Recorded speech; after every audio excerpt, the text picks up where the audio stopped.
I am an imposter. You know that feeling? That feeling of being a fraud or a phony or a fake? The worry that you have absolutely no idea what you're doing and that someone's going to find you out? Well, I've actually started putting myself in situations every single day where I feel this way because here's the catch. I actually think imposter syndrome is a good thing. Now, it might shock a few of you to know I was not born 6'7".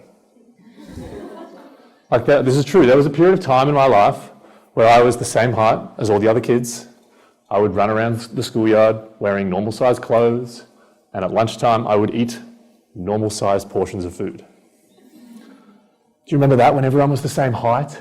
And then all of a sudden there was that one freakishly tall kid. Yeah, you can probably guess where this story is going. Because one day, things started to change.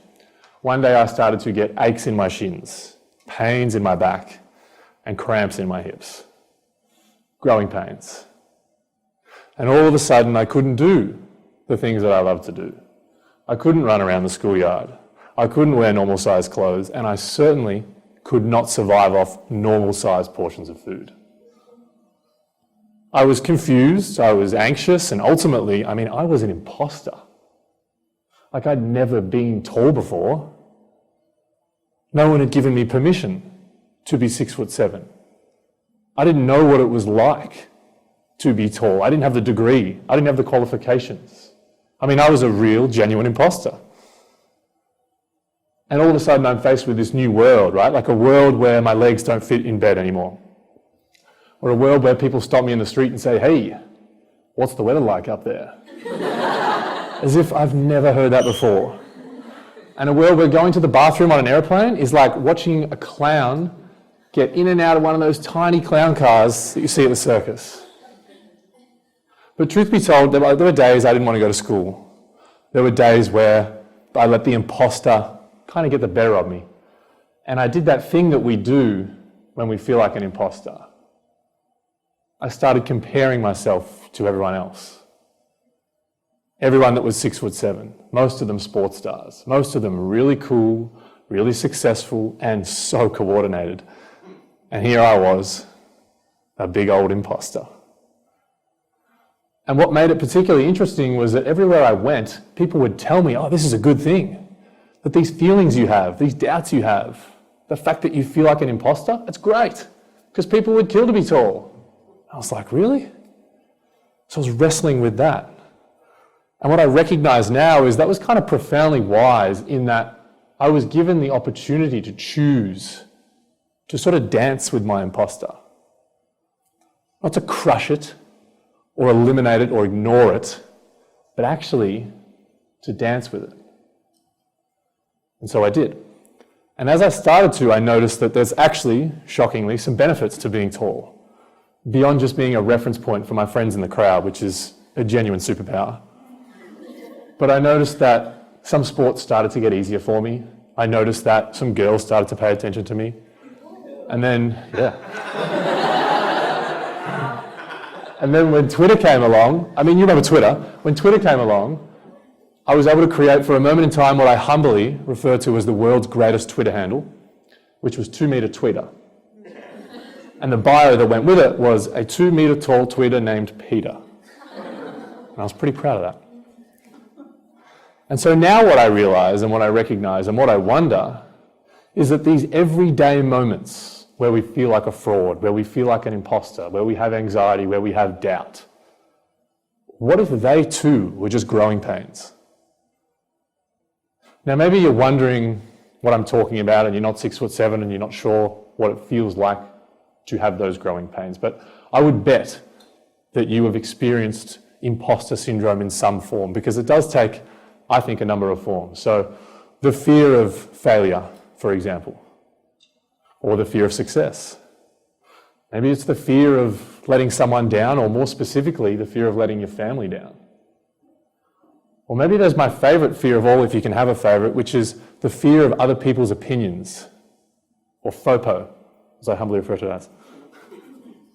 So what if these doubts, what if these fears, what if these insecurities are just growing pains? What if they're a sign that our brain is stretching instead of our shins, but they're the equivalent of the growing pains that I had as a teenager? And what's interesting about that is when you start to unpack it a little bit, what you realize is that all of us have these moments. And when we have these moments, it's usually when we're doing something for the first time. It's usually when we're doing something new. So it might be speaking in front of an audience, for example, or facilitating a meeting. Maybe it's applying for a job or applying for a scholarship. Or maybe it's something simple, or seemingly simple, like asking someone on a date. It's almost like an opportunity arises, and then immediately our imposter kicks into gear. It seeks to lead the way, which is why I call it a dance. And when you extend that further, what this actually means is that every single person you've ever admired, every thought leader, every entrepreneur, every artist, everyone who's discovered something for the first time was by definition an imposter in that moment. So Neil Armstrong, imposter. J.K. Rowling, imposter. Michelle and Barack Obama, both imposters. The difference is how they chose to dance with it. And I call it the imposter two-step. It's a framework that I've come up with that's really simple. The move is optional, but the imposter two-step is a framework that involves, shockingly, 2 steps, and I thought I'd share it with you today. So the first step is asking yourself, what is my imposter saying to me? Actually giving it a voice. What is my imposter saying to me? You can say it out loud, you can write it down, you can tell a friend, but give it a voice. And then the second step is, what am I going to say back? Is actually giving yourself a voice. What am I going to say back? So if we step through some examples, when I was growing up, for example, my imposter said to me, "You have no idea how to be tall. You're not cool. You're not coordinated. You are not like the sports stars that you're comparing yourself to." And I was able to say back, well, sure, but I don't really have a choice here. I mean, I'm going to grow regardless. So why don't we lean into it? Or if you were thinking about applying for a new job, your imposter might say something to you like, well, you don't quite fit all 28 of the key selection criteria. And you could say back, sure, but I do fit 27 of them, so what's the worst that can happen here? Or if it was facilitating a meeting, your imposter might say to you, who are you to run a meeting with these really smart senior people? And you can say back, that's kind of the role of a facilitator, to hold the space for the smart senior people. And finally, if it was asking someone on a date, your imposter probably says something to you like, they are way out of your league. And you can say back, why don't I let them decide? That is the imposter two-step.